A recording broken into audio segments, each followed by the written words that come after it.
એક વસ્તુ યાદ રાખજો, કોઈ વસ્તુ બગાડી જાય ને તો નુકસાન નથી, કોઈ ધન બગાડી જાય તો નુકસાન નથી, કોઈ ઘર બગાડી જાય તો વાંધો નહીં, પણ જે વ્યક્તિ તમારું મન બગાડી જાય છે ને એ સૌથી મોટું નુકસાન કરે. કારણ કે જ્યારે મન બગડ્યું પછી તમારું અહિત કરવા માટે તમારે બીજા કોઈની જરૂર નહીં પડે, તમે જ તમારો સર્વનાશ કરી દેશો. એટલે સૌથી મોટો નુકસાન જે મન અને બુદ્ધિનો બગાડ થાય ને માણસનું, એ સૌથી મોટું નુકસાન. અને મેં એ દિવસે કહ્યું હતું ને કે હવે બુદ્ધિ ઓછી છે એનું દુઃખ નથી, હવે બુદ્ધિ જરૂરત કરતા વધારે છે એ ખતરનાક થઈ ગયું. કારણ હવે આપણી બુદ્ધિ બીજાને છેતરતી નથી, પણ હવે બુદ્ધિ એટલી વધી ગઈ છે કે આપણી જ બુદ્ધિ આપણને છેતરી રહી છે. અનેક પ્રકારથી, અનેક લોજિકોથી, અનેક તર્ક વિતર્ક કરીને, અને આપણને એમ લાગે વાત તો સાચી જ છે, અનેક પ્રકારથી આપણી બુદ્ધિ આપણને છેતરે. અને એમાંય પાછા આપણે શાસ્ત્રોના પ્રમાણ ને, લોકોના પ્રમાણ ને, ભક્તોના પ્રમાણ, ગમે તેટલો સારો લોજિક તમારી બુદ્ધિ ને મન તમને આપે, પણ પ્રભુથી દૂર થવાની વાત કરે તો સમજી લેજો કે હમણાં તમારી બુદ્ધિ તમને છેતરી રહી. ગમે તેટલો ઉત્તમ લોજિક કેમ ન હોય, તમને એમ લાગે કે મન અને બુદ્ધિ એટલા હોશિયાર છે ને, તમારા હાથે પાપ કરાવશે ને તો ઢોળશે બીજાના મન. મારે ક્યાં કરવું, આ તો ફ્રેન્ડ સર્કલ હતું એટલે, આ તો આવા સંજોગ હતા એટલે, એ તો આવો માહોલ હતો એટલે, એ તો આવી પરિસ્થિતિ એટલે પાપ કરાવીને પણ વાંક બીજાનો કર્યું, તે પણ વાંક વાંક સંજોગોનો, વાંક મિત્રોનો.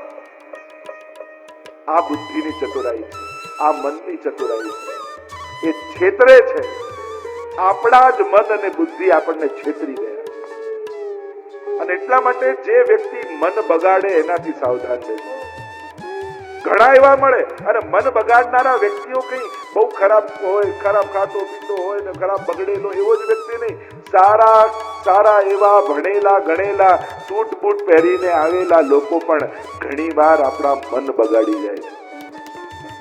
અરે આમ ભગવાનને ભોગ ધરાતો એ દુનિયાને જમાડે છે, પ્રભુને કઈ સુડાવતા હશે એ દુનિયાને જગાડનારો સુડાવનારો છે, આમ કઈ ભક્તિ ભગવાન સ્વીકારતા હશે, આમ કરવું જોઈએ, આમ કરીને જે કરતા હો એ તમારું મુકાવી દે તો માનજો કે આ દુષ્કર્મ છે.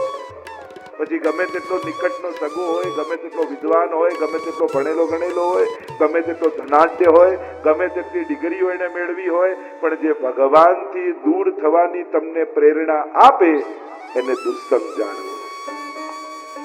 આ સીધી સાદી વાત, સમજાય એવી વાત. બાકી તો તર્ક વિતર્ક અને પ્રમાણો ઘણા આપી શકીએ. સીધી વાત એ કે તમારું જ મન ગમે તેટલું સારું લોજિક આપીને તમારી સેવા અને સત્સંગ છોડાવે તો માનજો હમણાં મારું મન મને છેતરવામાં લાગ્યું છે. એટલે તો પ્રભુએ ગીતાજીમાં કહ્યું ને કે મય્યેવ મન આધત્સ્વ મયી બુદ્ધિમ નિવેશ. તારા આ બે રમકડા મને પહેલા આપી દે, મન અને બુદ્ધિ. અને જ્યાં સુધી આ તારી પાસે રહેશે ને રમ્યા જ કરીશ, તું મારી પાસે નહીં આવવા દે. અને એટલા માટે હરિરાયજી આપણને ચેતવી રહ્યા છે. શું ચેતવી રહ્યા છે કે આ કલિયુગમાં આપણે કેટલી વસ્તુ બચાવવા માટેના કેટલા ઉપાયો કરી. ઘરની સુરક્ષા માટે, ધનની સુરક્ષા માટે, પરિવારની સુરક્ષા માટે, સંસારની સુરક્ષા માટે, શરીરની સુરક્ષા માટે કેટલી સુરક્ષાનો વિચાર કરીએ છે, પણ ખરેખર જેને સાચવવા જેવું છે ને એની ચિંતા જ કરતા નથી. અને સાચવવા જેવું છે તમારું મન, તમારી ભાવનાઓ. કારણ કે જ્યારે એ બગડવા લાગે છે ને ત્યારે માણસ પોતે પતન તરફ જવા લાગે. જાકો પ્રભુ દારૂણ દુઃખ દેઈ તાકી મતી પહેલે હરલે.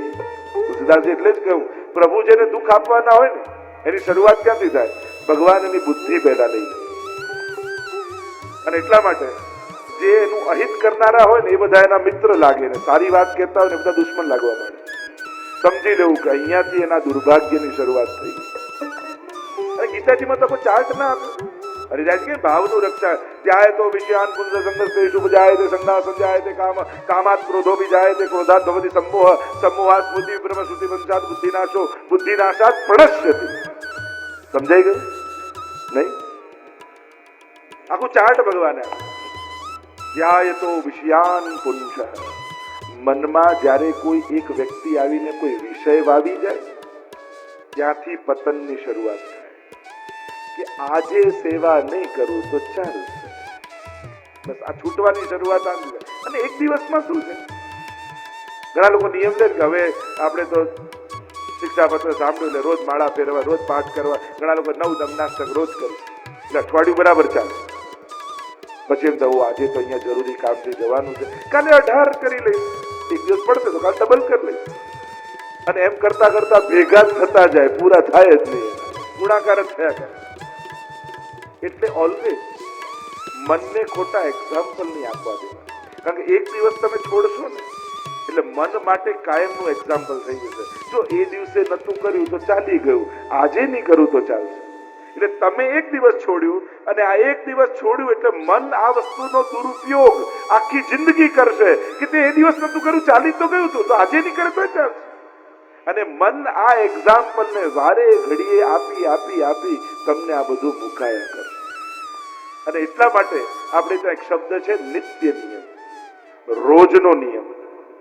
અને નિત્ય નિયમો આપણા બંધન નથી, આપણા ટેકા છે શ્રદ્ધા. જેમ નાનકડી વેળ ઉગી હોય અને આપણે લાકડી રોપીને વાવી દઈએ, રોપી દઈએ, સાધારણ વ્યક્તિને એમ લાગે કે હમણાં તો ઉગી અને પછી બાંધી દીધી લાકડી સાથે. પણ લાકડી એનું બંધન નથી, એના વિકાસનો આધાર છે, એનો ટેકો છે, જેનાથી એ વેલનો વિકાસ થવાનો છે. તો તમને જો હું પ્રશ્ન કરું કે તમે તમારી શ્રદ્ધાની વેલ કયા ટેકે બાંધી છે, બધાએ જવાબ વિચારવાનો છે, આપવાનો નથી, પોતપોતે વિચાર. તમે એમ કહો ભાવ વધે, શ્રદ્ધા વધે, બધું બરાબર, પણ વેલના વિકાસ માટે કોઈ ટેકો તો જોઈએ. તમે તમારી ભાવનાની વેલ કયા ટેકે બાંધી છે? જાતે પોતાની જાતનો પ્રશ્ન પૂછો.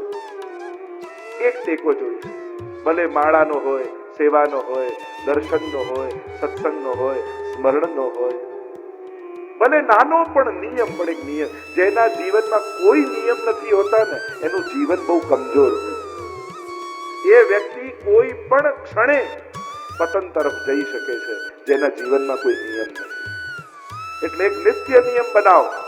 આજે શિક્ષાપત્ર શ્રવણ કરવા તમે ઉપસ્થિત છો, શ્રી હરિરાય મહાપ્રભુજીની આગળ શિક્ષાપત્રની આગળ ઉપસ્થિત છો, નક્કી કરો આજે કોઈ નિયમ લો કે રોજ એક અષ્ટાક્ષરની માળા કરીશ, રોજ યમનાષ્ટકનો પાઠ કરીશ, રોજ હવેલી દર્શન કરવા, જે પણ નિયમમાં આવે દર્શનનો સમય સન્મુખ થઈશ, બને તો ઠાકોરજીને ઘરે પધરાવીશ, મિશ્રી ભોગ તો મિશ્રી ભોગનો નિયમ, રોજ રાતના સૂતા પહેલા યમુનાજીની આરતી અને આશ્રયનું પદ બોલીને સુવા જઈશ.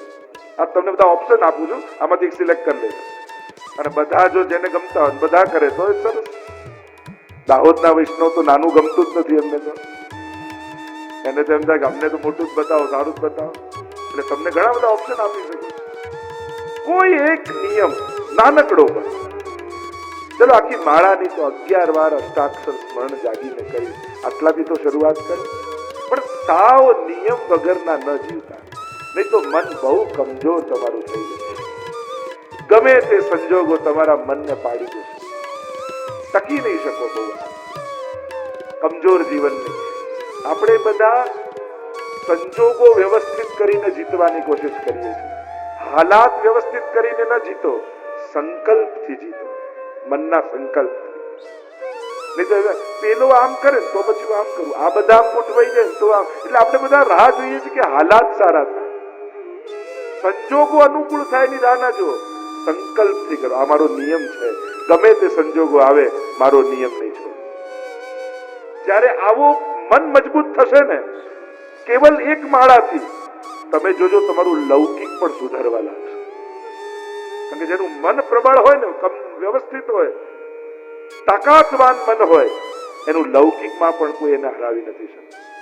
અને એટલા માટે આ એક નાનકડો નિયમ અહીંયા બેસેલા દરેક લોકો નક્કી કરે. તમારા મનથી તમારે સંકલ્પ કરવાનો, હું પૂછવાનો નથી, તમારે લેવાનો, તમારા માટે કરવાનો. પણ નિયમ લેજો. અને આમાંથી 10 જણા પણ લેશે તો એમ માનીશ કે મારું કથા કરવું સફળ થઈ ગયું. અને મને આનંદ છે, નાના નાના બાળકો કહેતા હતા કે અમે પણ હવેથી માળા કરીશું, આમ કરીશું, સ્મરણ કરીશું. તો આ સફળતા છે કથાની. અને હું એવો ભાવ રાખું કે આ બધામાં પણ એવું ન કરતા કે જે એક માળા કરીને જે 3 કરતા હોય મૂકીને એક કરવા લાગે. બધા લોકો તો જે એક જ માળાનું કીધું છે એમ કઈ 3 મૂકીને એક શરૂ કરી. આ તો કાંઈ ન કરતા હોય એના માટે સંકલ્પ રાખ. શ્રી હરિરાય મહાપ્રભુજી અદ્ભુત વાત આપણને કરે છે. નિધિ પ્રાપ્ત સુસંરક્ષ્યો દુસ્સંગાદિ સદા. દુસ્સંગથી તમારા ભગવત ભાવ રૂપી નિધિની સુરક્ષા કરો. આ નિધિ શું છે? આપણું સાચું ધન શું છે? આપણો ભાવ. કારણ કે જેની ભાવના ઉત્તમ હોય ને એ ખરાબ સંજોગોમાં પણ આનંદમાં રહી શકે. 2 જણા જતા હતા અને ગાડી થોડીક ભટકાઈ એટલે એ કેમ કહ્યું, જો આપણી જોડે ભગવાન આવું કરે. બીજાએ કહ્યું, જો ઠાકોરજી આપણને આટલામાં બચાવી લીધું. ઘટના એક જ ઘટી, પણ અર્થઘટન જેવા કરો ને એવા સુખ દુઃખના અનુભવ થાય. એકને એમ થયું પ્રભુએ આટલામાં તલવારનો ઘા સુઈથી ઉતારી દીધો, અને કોઈને એમ થયું કે આપણી જોડે જાવ. એમ ઘટનાઓ દરેકના જીવનમાં ઘટે, પણ મહત્વનું છે તમે એના અર્થઘટન કેવા કરો. જીવનમાં શાંતિ સમજદારને જ મળે. નહીં તમને એમ થાય બધું છોડીને ક્યાંક હિલ સ્ટેશન, એને એકાંત કહેવાય, શાંતિ ના કહેવાય. જ્યાં કોઈ બોલાવનારું હોય ના હોય, વાત કરનારું ના હોય, કોઈ અવાજ ના હોય, એને શાંતિ ના કહેવાય, એને એકાંત કહેવાય. આવો એકાંત તો ઘણી લોકો વિદેશ નથી જતા. ઘણાના મા બાપ જાય, અમેરિકા જાય અને 6 મહિના થઈ જાય એટલે ગળા સુધી આવી ગયા હોય. એમ તો ક્યારે ઇન્ડિયા જઈએ 6 મહિને ટિકિટ કરાવી હોય દીકરાએ. અને પછી એમાં અમે મળીએ પૂછીએ કેમ છો, બધું શાંતિ છે? જે અહીંયા તો ભયંકર શાંતિ છે. એટલે શાંતિ એ ભયંકર હોય. શાંતિ ભયંકર હોય છે. ઘણા લોકો સ્મશાનની શાંતિ છે, ઘણા કહે યુદ્ધ પહેલાની શાંતિ છે. શાંતિ કેટલા પ્રકારની હોય? તો આપણે ક્યાં એવી? આપણે તો રસમય શાંતિ જોઈએ. આપણે શાંતિ કેવી જોઈએ? જેમાં કૃષ્ણ આનંદ કરતો હોય, રાસ કરતો હોય, એવી શાંતિ. તો એકાંત અને શાંતિમાં ફરક. એક ગીધ હતું, આમ ઝાડની ટોચ ઉપર શાંતિથી બેઠું હતું. જંગલમાં એક સસલું જતું હતું ને, એને જોયું કે જો ગીધ કેવું શાંતિથી બેઠું છે, લાવ હું બેસું. એટલે ઝાડ નીચે આવીને બેસી ગયું. એટલામાં એક શિયાળ આવ્યું ને એને મોઢામાં પકડ્યું સસલા, અને જ્યાં મારવા જાય ત્યાં મોઢામાં ફસાયેલા સસલાએ કહ્યું કે અરે પેલું ગીધ શાંતિથી બેઠું છે, એને કોઈ હેરાન નથી કરતું ને મને મારો છે, આવું કેમ? ત્યારે શિયાળે મારતા પહેલા કહ્યું કે શાંતિ માટે ઊંચાઈ જોઈએ, સમજની, વિચારની, વ્યવહારની. જો ઊંચાઈ ન કેળવી તો જીવનમાં શાંતિ નહીં આવે, નહીં તો કોઈ પણ મોઢામાં પકડીને મારી નાખે. જીવનમાં જેને સમજની ઊંચાઈ મેળવી હોય ને એના જીવનમાં શાંતિનો ઉદય થાય. બાકી બારણા બંધ કરીને એકલા ઓરડામાં બેસી જાઓ એને એકાંત કહેવાય. અને વિચિત્રતા જીવનની એ છે કે જ્યારે શરીર શાંત હોય ને ત્યારે મન વધારે ચંચલ થઈ જાય. તમારું મન વધારે ચંડોળે ક્યારે ચડે? જ્યારે બધું કામ છોડીને સોફા પર શાંતિથી બેઠા હોય ને ત્યારે દુનિયાભરના વિચાર આવી જાય. પણ બહુ કામમાં બિઝી હોય ને ત્યારે મન ભટકતું નથી. શરીર જ્યારે વ્યસ્ત હોય ને ત્યારે મન શાંત હોય, અને શરીર શાંત થાય ને તો મન વ્યસ્ત થઈ જાય, મન દોડાવ્યા કરે. આ સ્વભાવ છે. અને એટલા માટે હરિરાયજી કહે છે તમારી નિધિ શું છે? નિધિ કોને કહેવાય? જે સર્વસ્વ ધન છે એ શું છે? આપણો ભાવ. કારણ મન બગડેલું હશે, જયારે કોઈ જોડે ઝઘડો થયો હશે ને ત્યારે સારામાં સારી મર્સિડીઝ કારમાં એસી ચલાવીને બેઠા હશો ને તોય પરસેવો આયા કરે.